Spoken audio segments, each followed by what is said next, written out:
Halo teman-teman setia Wimar Show, selamat bertemu kembali di stasiun televisi kesayangan Anda.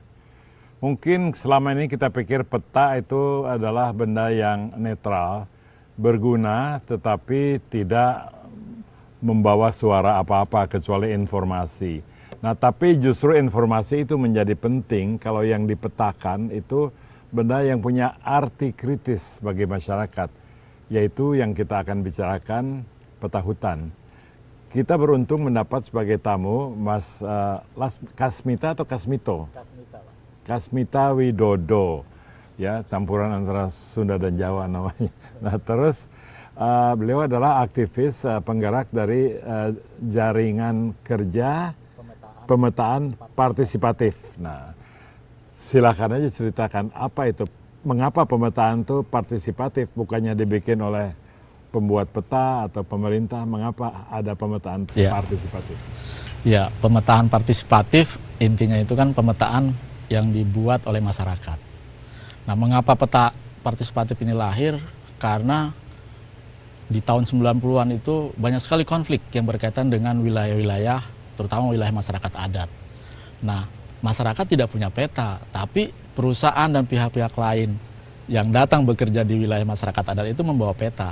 Jadi gitu. Perusahaan didukung oleh peta pemerintah melawan betul. Masyarakat adat yang tinggal di situ. Betul, begitu? Betul Pak Im. Gitu. Jadi dengan demikian masyarakat untuk menunjukkan bahwa mereka punya sejarah atas wilayahnya di tempat tersebut, mereka menggunakan peta partisipatif sebagai bukti bagi mereka, klaim mereka atas wilayah tersebut.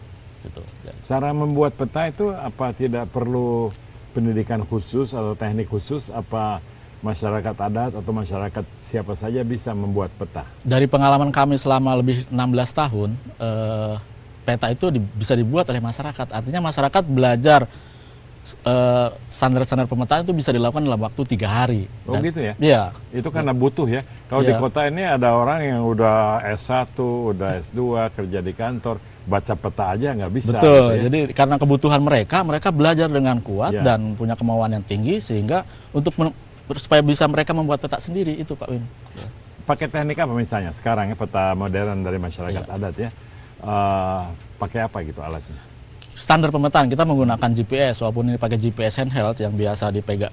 Yang ada di smartphone gitu? Iya, di smartphone bisa, di yang standar yang sekarang sudah semakin baik, dengan akurasi 1-5 meter itu sudah dengan harga yang terjangkau. Gitu ya? Jadi sebenarnya teknologi ini semakin membantu masyarakat untuk membuat peta gitu.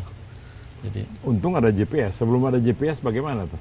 Sebelum ada GPS kami manual pakai kompas. Wah, tapi ini kerjanya sangat lama karena kayak pelaut-pelaut. Iya, jadi pakai kompas dan terlalu banyak kita melakukan survei. Dengan GPS sekarang sudah makin lebih mudah pemetaan oleh masyarakat. Terus boleh itu pemerintah, biro pemetaan atau entah apa nggak merasa tersinggung, ini kok rakyat bikin peta sendiri gitu? Iya, nah sebenarnya ini kan di dalam, dulu belum ada undang-undang yang mengatur soal siapa yang bisa membuat peta.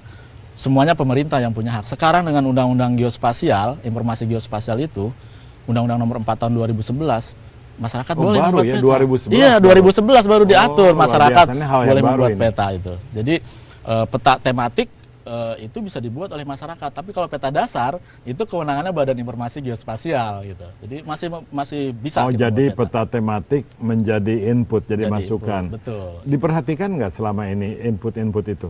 Dari pengalaman selama ini secara parsial pemerintah daerah misalnya mengakui ada peta wilayah adat yang bekerja masyarakat yang berada di dalam Taman Nasional.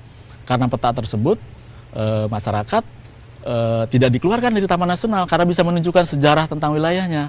Nah sekarang sudah semakin baik, artinya pemerintah telah mengadopsi peta partisipatif ini sebagai salah satu peta sumber informasi dari peta-peta yang lain. Saya dengar UKP 4 juga ditugaskan untuk menuju pada satu peta ya, karena katanya pemerintah saja tidak satu peta, antara satu kementerian dengan kementerian lain itu berbeda. Anda tuh bagaimana sikapnya mengenai satu peta dari UKP 4 yang dibuat untuk mendukung RIDD sebetulnya kan? Betul, jadi ini kalau bagi kami, masyarakat sipil dan masyarakat adat, ini satu kesempatan. Dengan satu peta kan kita bisa melihat sumber informasi itu secara terbuka. Misalnya peta kehutanan, maka bisa kita lihat peta kehutanan. Tumpang tindih dengan kewenangan siapa lagi di situ peta tersebut.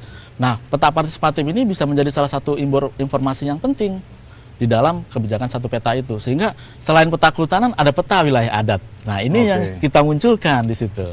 Kalau peta yang dikembangkan di UKP 4 tuh bisa dilihat di website. Entah bagaimana, saya juga belum coba ya. Jadi itu ada akses untuk orang-orang.